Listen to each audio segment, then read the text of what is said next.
In this clip, I'll share a simple trick to reduce size of an Excel file.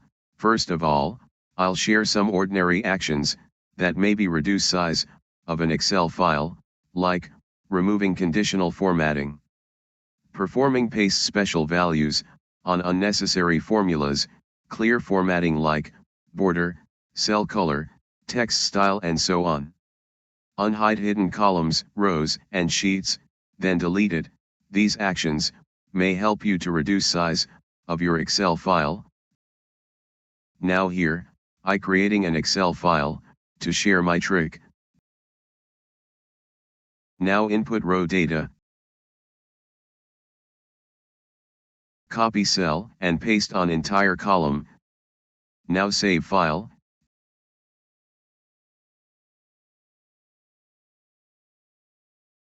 After saving, check the size of file.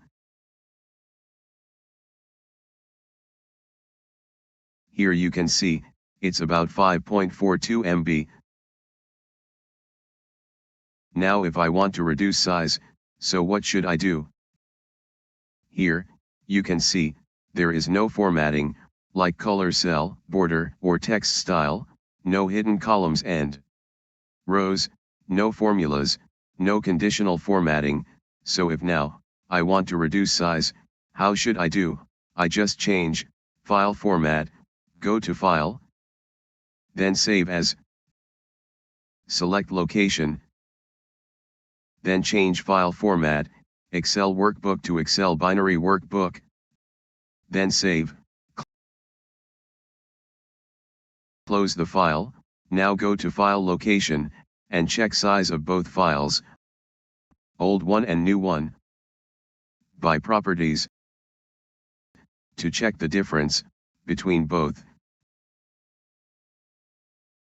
Here one is in Excel workbook format, and other is in Excel binary workbook. First file size is 5.42 MB, and after convert into binary, its size is 2.58 MB, it's around 52% decrease. So this is the way by which you can easily reduce size of an Excel file. So if you have an Excel sheet with no conditional formatting, cell border, color, style, and formulas, so this trick helps you to reduce size of your Excel sheet.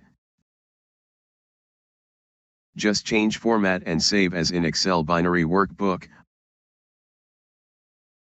I hope you like this trick. If you like this, must share with your friends. Like video, subscribe and visit channel for more interesting Excel tutorials.